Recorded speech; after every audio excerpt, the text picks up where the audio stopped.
sa ulo ibutang, ibutang sa lawas para sa diskuhan alawas-was. Basta DJ Boom Boom, the best. The best na mapasaot ka pa.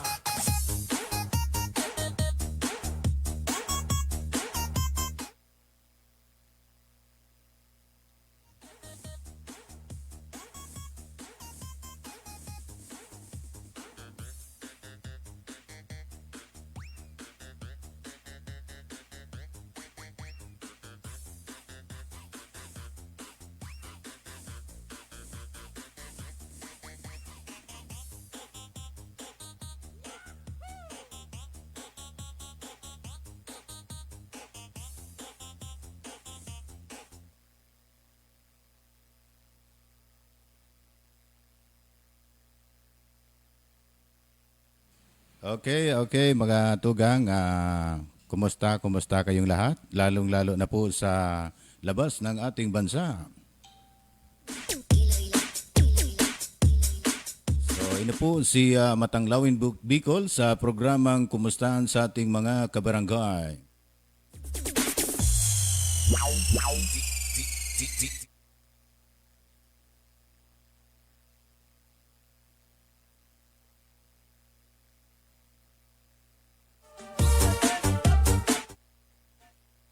So, bueno mga tugang, mayroon tayong kasama dito si Jonathan Capel.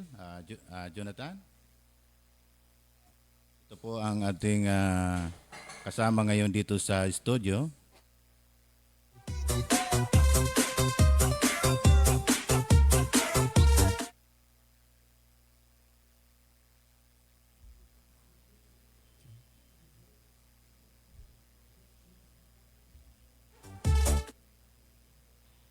Okay na po.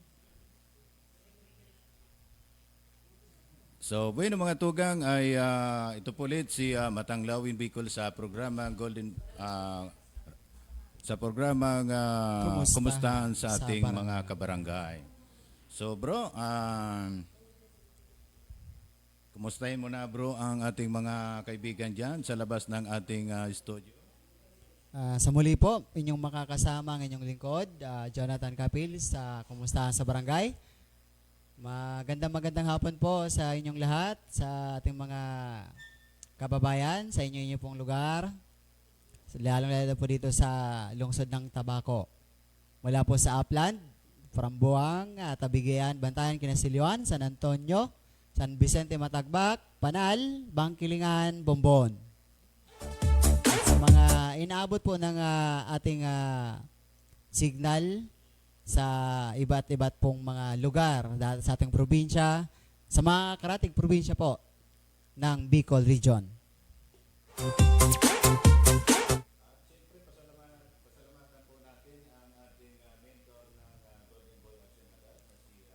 Sir.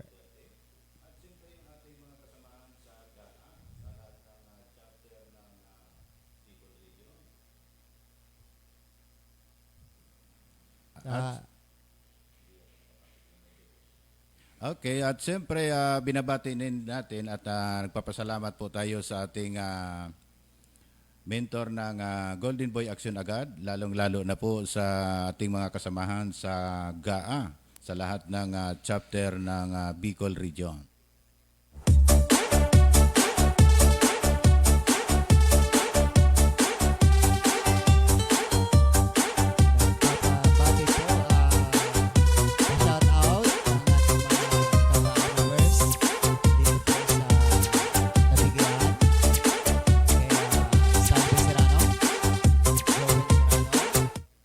Archie Bondad, Jomar Capus, dito po sa Bantayan, si John Albert Gimongala. At siyempre, magandang hapon sa ating viewers ngayong hapon kay Edwin Villano. Magandang hapon po sa inyo. Magandang hapon po. Magwaswasaot kayo mo. At siyempre, binabati din natin yung mga taga Bakakay Albay, lalong-lalo na po dyan sa Piuduran Albay, yung ating mga kababayan dyan na inaabot ng ating programa. Kumusta po kayo dyan? Lalong-lalo na po dyan sa ating mga kaibigan, mga kapulisan dyan sa Piuduran, Albay. Magandang hapon po mga sir.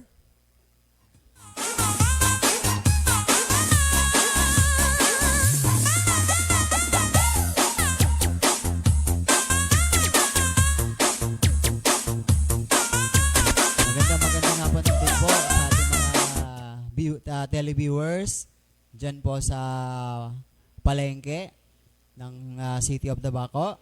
Ganon din po sa Ligao. Kaya dyan po sa mga nagtitinda ng mga gulay, magandang hapon po. At siyempre, binabati din natin ang ating mga kaibigan dyan at lalong-lalo na po kay Municipal Councilor Atty. Bermas. At siyempre yung ating mga kasamahan dyan sa GAA, dyan sa Pili.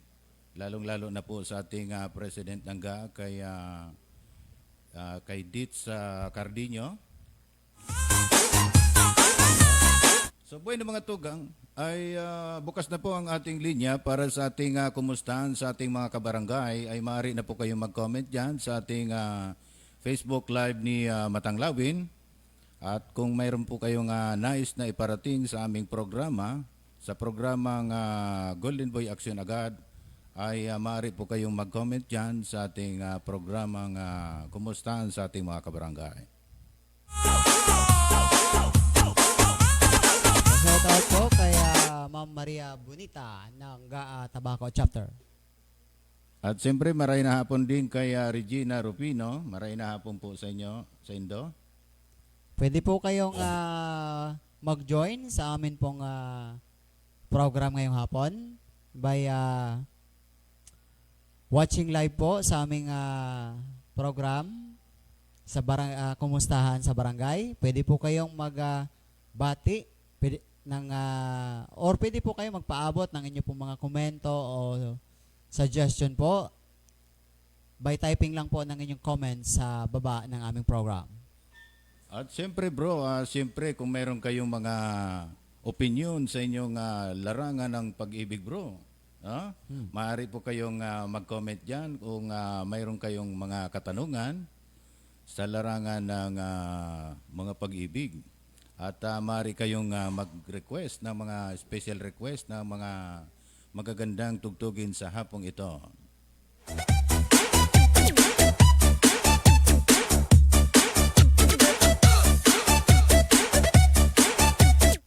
At siyempre, maray na hapon kay Erlinda Bermundo Bercasio. Maray na hapon, sabi niya, maray na hapon po, lalo na sa Gubat, Bakakay, Albay. Ay, kumusta yung mga taga Gubat, Bakakay, Albay?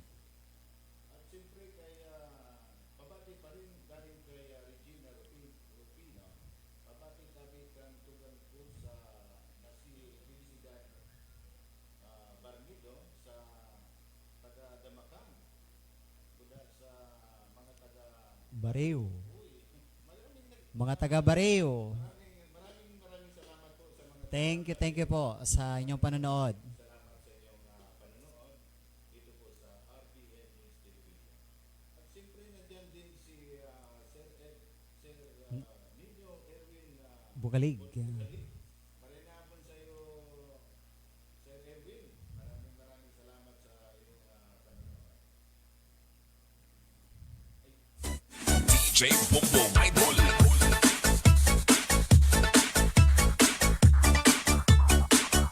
At ulitin po natin, pabati galing kay Regina Rupino. Pabati tabi kang tugang ko na si Felicidad Barnido sa taga Damakan, Buda sa taga Bariw. At salamat po. At nandyan si Erwin Bukalig. Pasensya ka na, sir, hindi ko na pindot yung aking audio. Gandang hapon po, Secretary Win. At siyempre pa-shout out galing kay Rispin Mertz. Shout out po sa mga taga Marigondon, Pintal family at sa mga taga Mount Noon and watching from Kuwait. Wow. Nakarating tayo. Magandang hapon Maraming po, salamat sa mga Ma'am Rispin. taga Kuwait. Biruin mo yan bro. Umpisa pa lang ng ating programa dito sa RBN na mayroon ng nanonood sa ating mga taga Kuwait. mga modern day heroes ng ating bansa, mga OFWs.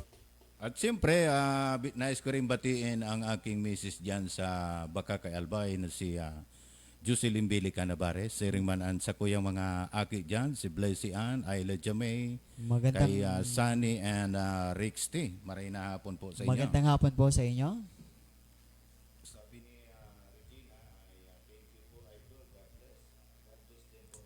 Sa inyo.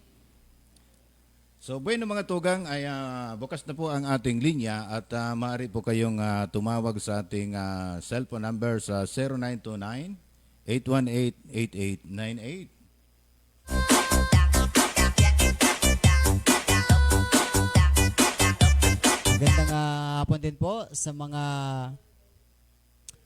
nakikinig at nanonood dyan po sa Barangay Buwang, Tabaco City, lalong-lalo na po dyan sa Family Balila, dyan po sa Crossing Mayon. At siyempre, pasalamatan din ang ating radio technician na si Loy Loy Balana. Balana. Maraming salamat sa iyo, bro. So, napakaganda yata ng impact ng ating sound ngayon sa RBN. DJ Bongbong yan. Siya nga pala, bro, ay nais ko pong ipabot alam dyan sa Bakakay Albay ay mayroon na palang lumabas dyan, bro, na panibagong mga sasakyan na gagamiting transportation dyan sa Bakakay Albay. Yung bro na mini shuttle bus, napakagandang Wow. kasi nung isang araw ay aking na-interview dyan yung management ng mini shuttle bus dyan sa Bakakay Albay. So, meaning partner, makakatulong ito sa ating mga kabarangay dyan sa Bakakay Albay na mapabilis yung transportasyon. Tsaka ang kagandahan nito, bro, ay yung form ng sasakyan na yun, parang jeep siya pero makakatayo ka, bro, doon sa loob ng Ito ba partner ay pinapaandar ba ito ng gasolina o kaya solar solar engine po ba ito or anong ginagamit po dito sa shuttle jeepney type na to? ano din yun, bro, isa yun sa mga di makina din siya, bro. Siguro gawa ng sa labas ng ating bansa. Pero napakaganda po talagang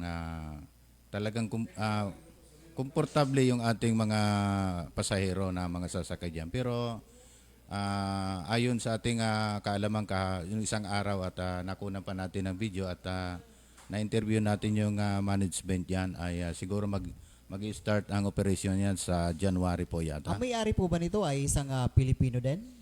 Oo, bro, isang Pilipino yan, si Alex, nakalimutan ko yung pangalan ni Alex dyan sa Bakakay Albay. So ngayon po, malaki ang pwedeng maitulong nito sa ating mga kababayan. I think po siguro ang biyahe niyan ay either Tabaco Tabaco, or Legazpi. Legazpi. At mayroon pa yatang biyaheng Bakakay yan. So ang medyo nakakalungkot dyan, bro, ay mukhang mawawalan din ng hanap buhay yung mga operators natin dyan sa Bakakay, yung lalo lang yung mga jeepney driver, bro. At saka yung UB Express dyan ay mukhang maapektahan sa bagong sasakyan na ito. May iba naman po sigurong ginagawang paraan ang LGU Bakakay para sa mga ibang jeepney drivers na maaaring mawala ng trabaho. Just in case materialize na po itong sinasabi nyong shuttle jeep. Pero maaari naman siguro silang mag-apply doon sa sa bagong minibus company dahil halos sobra naman yata doon sa bilang bro ng kasi 23 unit yata diyan. Ito po ba ay aircon po ba to? Oo.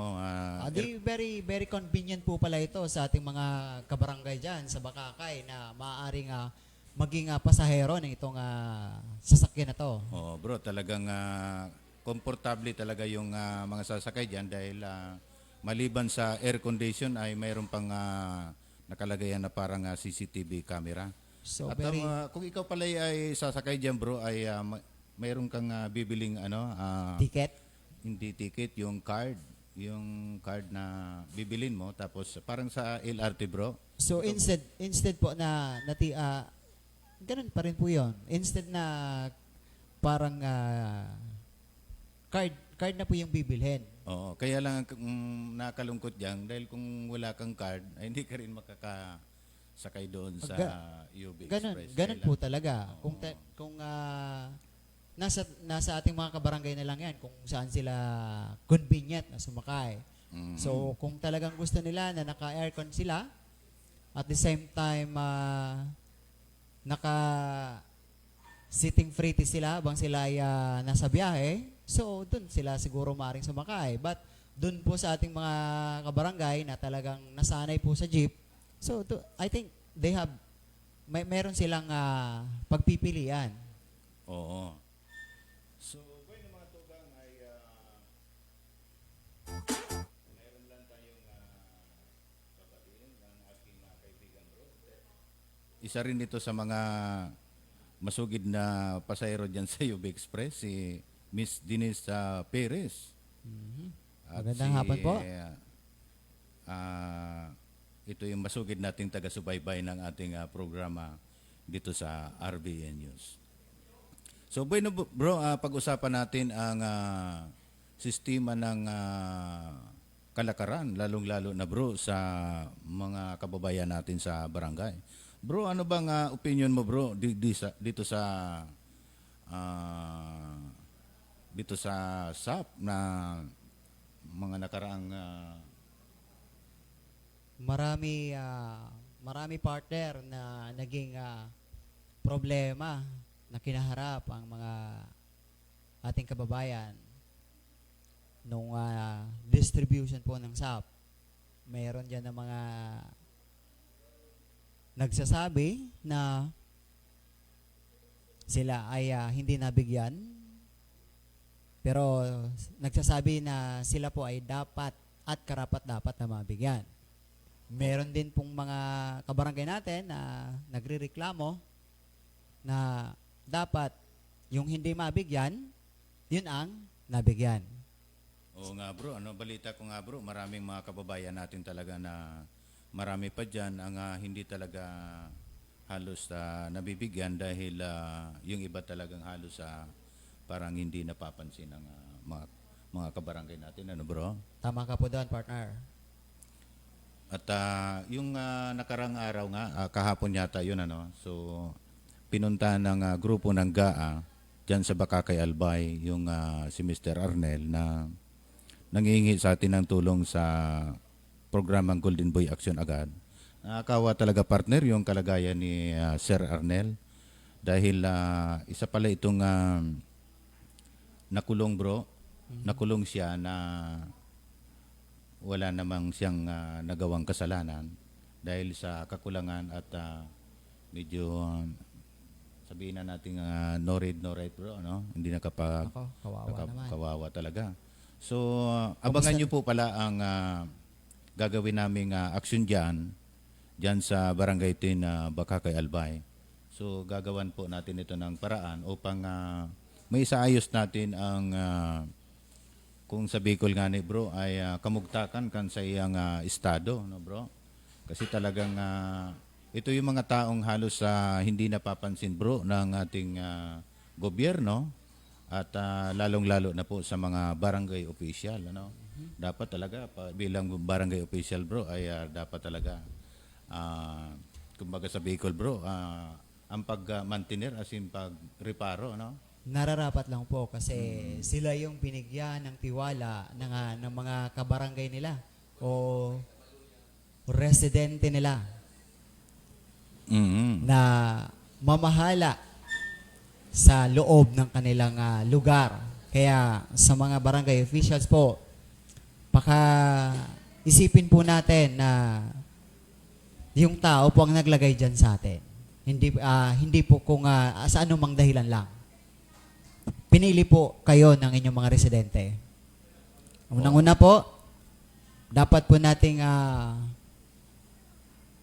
ipairal na ang Diyos po ay hindi natutulog. Nakikita po yung ating ginagawa. Pero partner, mayroon akong mga kilalang mga barangay official din na talagang kahit alas 12 ng gabi, pagka tinawagan mo o tinext mo, talagang nandun gigising sila.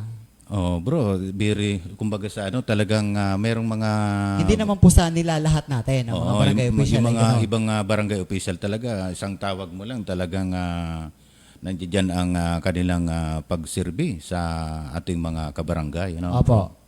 May sinseridad. Mm. Tsaka yung itong may mga kababayan natin na madalas na nirereklamo yung mga aso, no bro? Sa ating mga kabarangay. Isang problema din pala itong mga nagsikalat na mga aso sa mga kabarangay natin, ano? So tingin mo kaya bro, ano kayang pinakamagandang solusyon or ano kayang pinakamagandang action diyan ng ating mga barangay official? Unang-una po, sasuggest ko dyan sa isyong yan, disiplina sa sarili. Doon po sa may-ari ng aso, Mhm. maging responsible pet owner po tayo.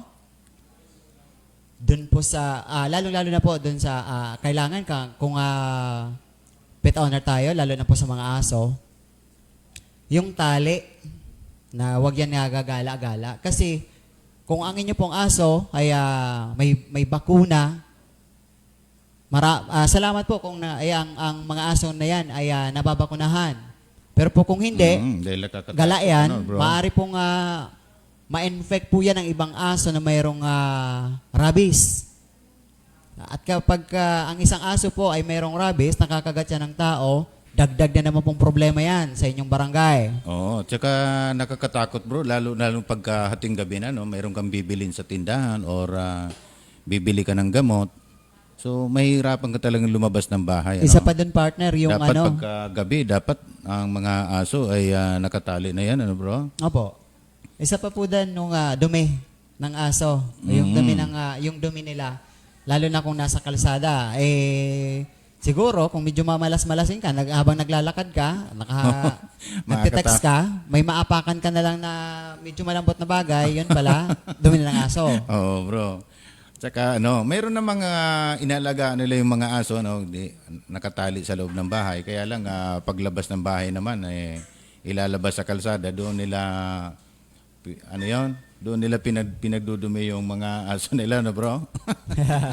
Medyo hindi po magandang gawain yung ganon, mga kabarangay. Dapat bilang consequence ng ating mga kabarangay, dapat mayroon din tayong sariling disiplina sa ating mga kanatad, yung mga alaga nating mga aso.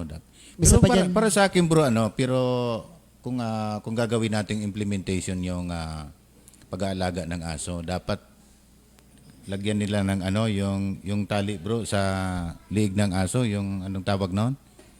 Lalagyan natin ng Name tag. Alibaw, Kung sino yung may-ari? kunyari ang may-ari ng aso ay Jose, di Jose din yung pangalan ng tag doon sa aso para madaling ma-detect, ano bro? Mayroon na pong guidelines dyan ang PAW or ang ating Philippine Animal Welfare. Mhm. Then, meron po silang panawagan, lalong-lalo na po sa mga, I think yata sa DA at sa mga City Health Unit na yung sa impounding po, Oo. na dapat talaga ini-implement po sa mga barangay yung pagpapabakuna ng mga aso, pagtatali niyan. Then, I think yata partner, dapat tandem to. Doon sa may-ari ng aso, at the same time po sa mga barangay official, na mai-implement yung Tanungin kayo natin bro yung ating mga viewers ngayong hapon para kung ano man ang kanilang mga suggestion or komento doon sa ating topic na tungkol doon sa mga aso. sige po, Para naman malaman natin yung kung mga ano yung pulso nila. viewers natin kung anong nararapat yan na gawin nating implementation sa ating mga kabarangay, ano bro? Gawin nating pinakamagandang sistema ng pag-aalaga ng mga aso. Ano bro? Sige po. So, bueno mga tugang, kami po ay inaanyayahan namin sa aming programa. Kung mayroon po kayong mga suggestion, ay maaari nyo pong ipaabot sa amin. Lalong-lalo na po pala sa lahat ng mga kabarangay natin sa buong Bicol, Bicol Region. Bicol Region.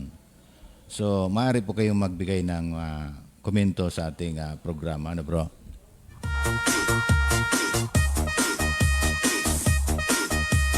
Feel the music of Iloilo Beats Club DJs.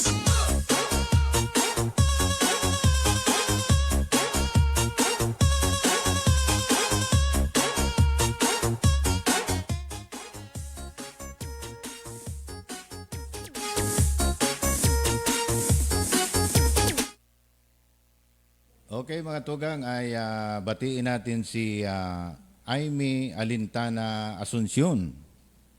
At sabi ni Aimee, shout out the people of Bira, Catanduanes. Oy, mga taga Sa mga Catanduanes. Katanduanan po. Maray na hapon po sa Indogabos Maray dyan, na mga hapon. taga Catanduanes.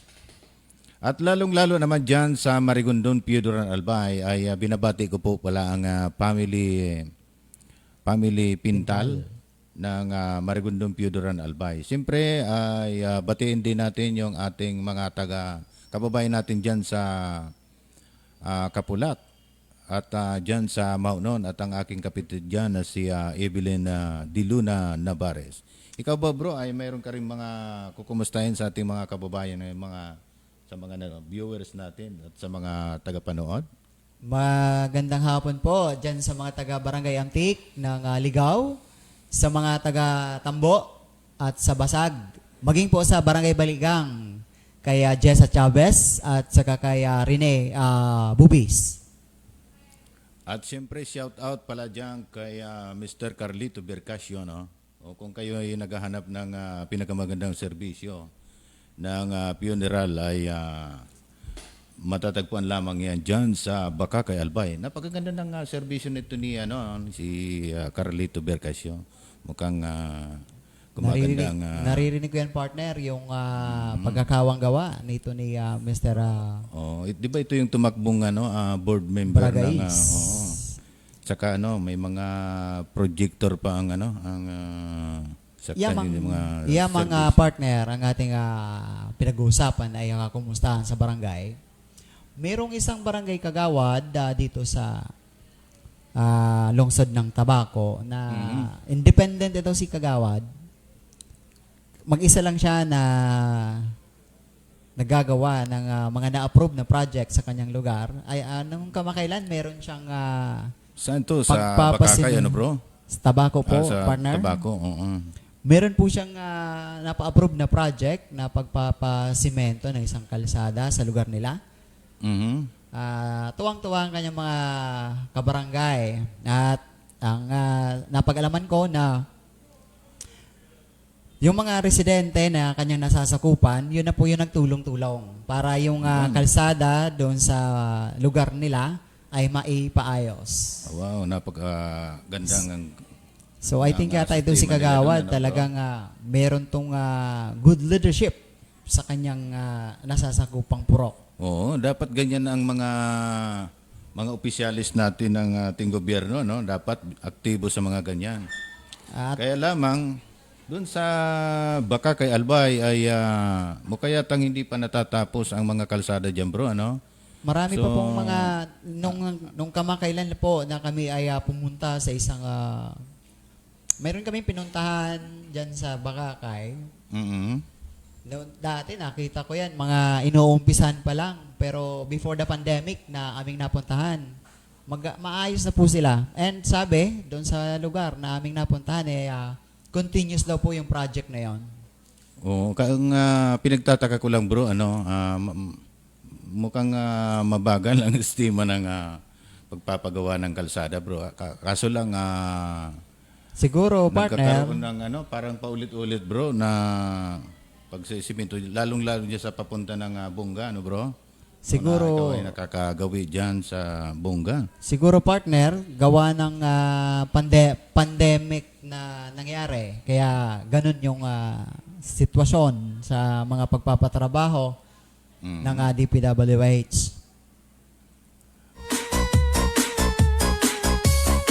Kasi yung partner sa mga mga patrabaho sa mga barabarangay. Unang-una po dyan yung budget na nakalaan galing po sa era ng barangay.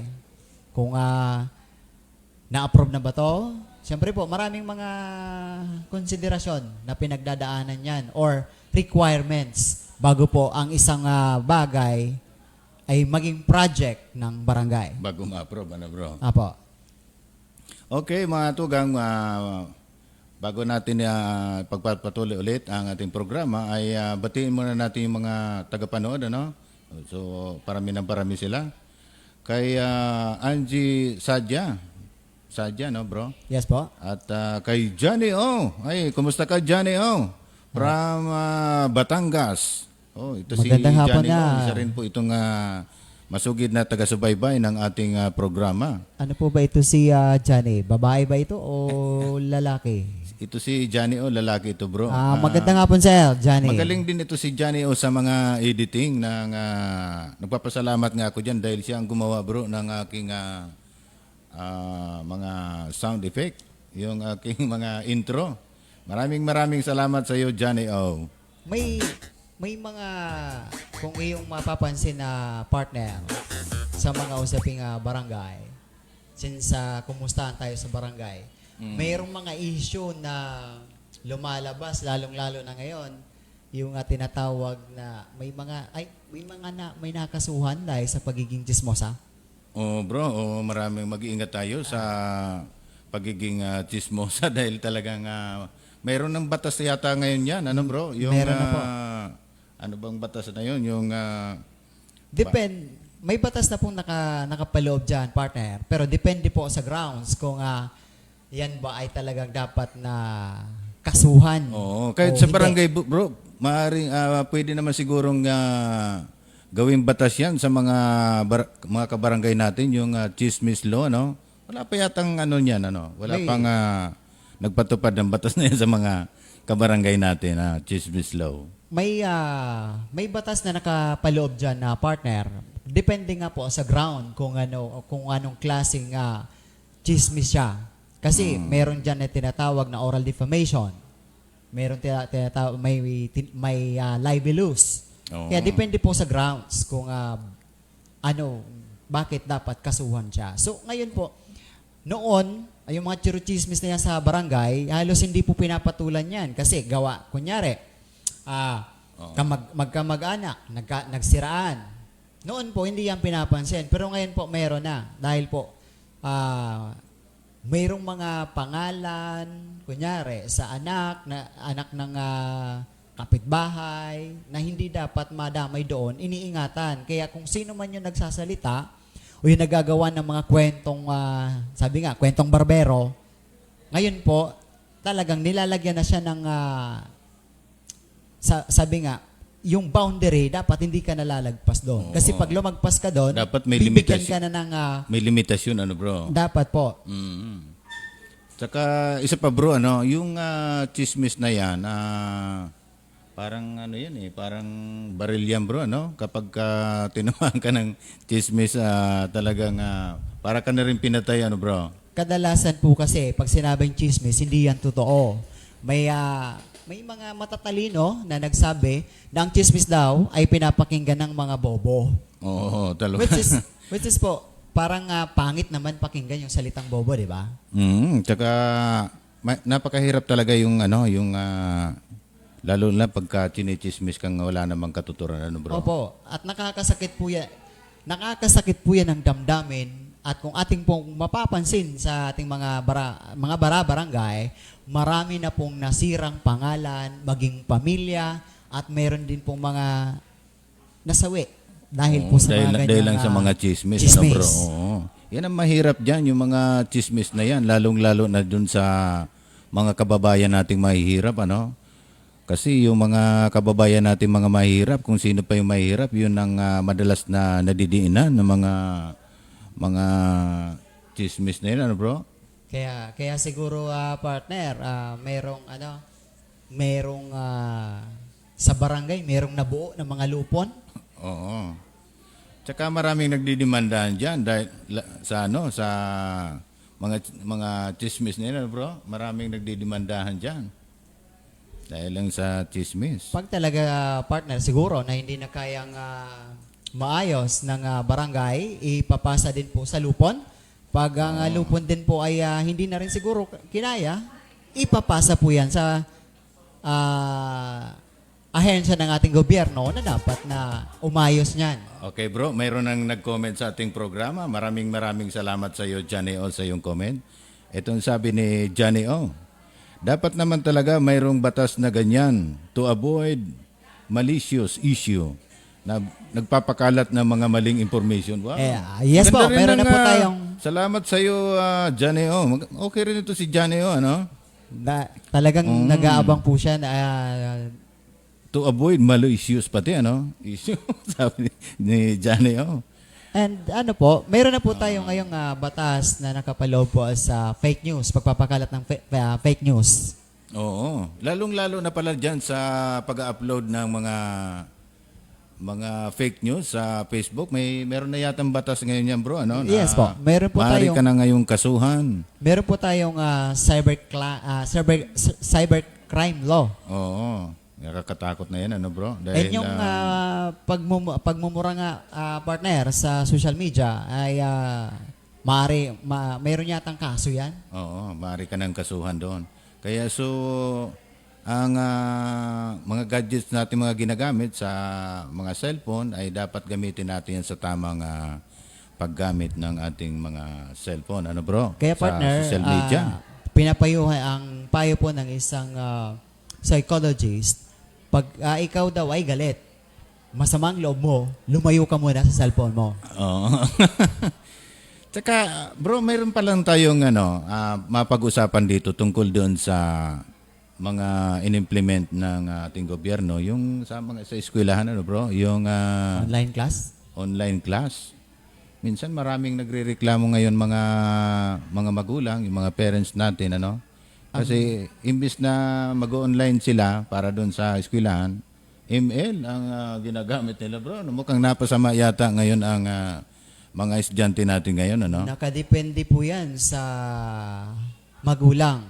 Oo, kaso lang bro, ang rason ng mga magulang ngayon ay hindi na sila nakakapag-focus doon sa kanilang mga trabaho dahil sa pagbabantay doon sa kanilang mga estudyante, bro. No? Kasi partner, maraming naniniwala na yung resulta ng isang resulta doon sa isang bata o sa anak, mag-uumpisa ang pinakang unang pagmumula niyan, yung magulang. Kaya diyan sa issue po na yan ng ML sa ating mga kabarangay, marami na po talaga na mga magulang ang nagrereklamo na keso hindi na mautusan. Pag inabala mo habang nag-ML, sila pa yung galit. Kunan kaya natin ng opinion yung ating mga viewers natin ngayon. Total, nakatutok sila sa ating programa. Ano ba ang masasabi nyo tungkol dito sa ating panibagong batas na online classes? Ano? Kasi talagang maraming nagrereklamong mga magulang doon sa kanilang mga anak dahil imbis na makakapokus ang atensyon nila doon sa pagkaklase ay napupunta doon sa ML.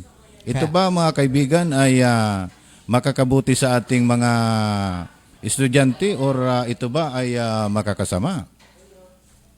Okay, maaari po kayo mag-comment dyan sa ating Facebook Live ni Matanglawin dito lang sa programang Kumustahan sa ating mga kabarangay. Okay, mayroon tayong bisita, si Natalie Dilona. Maraming salamat po sa panonood. Magandang hapon po, Ma'am Kay Natalie. Lisil Bandula Belleza. Okay, bukas po ang ating linya mga kaibigan. Sang-ayon ba kayo doon sa bagong ipinatupad ng batas ng online classes? ito ba ay nakakasama or makakabuti sa ating mga estudyante? Ikaw bro, para sa iyong mga opinion bro, habang nag-aantay tayo mga komento ng ating mga viewers ngayong hapon, ito ba ay makakasama or makakabuti sa ating mga estudyante? Unang-una po, nakadepende po yan sa estudyante. Kasi meron pong mga successful stories po ng mga nagsipag-undergo ng alternative learning system, which is po, isa po ako sa naging bunga ng ALS. Nag-aral po ako sa Ligaw, sa pamamagitan po ng ALS. Doon po sa ALS, meron pong talagang nasa classroom na pag-aaral at meron din pong modular. Ako po ay nag-undergo po ako ng modules. So ngayon po, due to pandemic, ang naging paraan po ng DepEd o kaya siguro ng CHED ay ang module at the same time po yung online class. Kaya po, dito, partner, dito natin malalaman yung mga estudyante kung talagang gusto nilang maipagpatuloy yung kanilang pag-aaral sa pamamagitan po ng dalawang ways ng DepEd or CHED na ipagpatuloy yung kanilang pag-aaral. So dito partner, meron akong mga nakakausap na mga estudyante na nagrereklamo na ang daming modules na dapat sagutan. Doon naman po sa mga naka-online class, medyo nahihirapan sila. Lalo na siguro pag mahina yung signal. Pangalawa, wala silang gadgets na magagamit. Oo nga naman bro, So, napakahirap talaga doon sa ating mga estudyante, lalong-lalo na doon sa mga kababayan nating mahihirap na wala silang kakayahan para makabili ng internet, bro? Sa totoo partner, meron na tayo, nagpapaload lang, meron partner na 3 estudyante ang nagpakamatay na dito sa ating rehiyon. Ang tinuturong dahilan ay ito nga pong kakulangan ng magagamit para po sa online class. Wala yata silang kakayahan para makabili sila ng gadgets or laptop, bro? Apo. Sa totoo talaga partner, marami pong pagbabago na hindi kayang mai-adapt agad ng ating mga kababayan dahil po dito sa pangyayari to, dahil sa pandemya ito ng COVID-19. Okay, ang oras po natin matugang ay ganap ng alas 4:43 and 17 minutes. So napakabilis ng oras natin bro, Talaga nga. So bilis abangan ng nyo oras, na lang partner. po kami ulit sa susunod naming live dito lang sa RBA News Television. So kami po ay magpapaalam na sa aming programa at bro, Sa muli, abangan po ninyo ang aming programa sa RBN News. Mag-uumpisa na po kami Lunes hanggang Biyernes. Sa announce Sabado. mo na bro pala, mayroon pala tayong gaganaping motorcade. Sa October 8 po, ang aming motorcade mula po Tiwi hanggang Tabaco.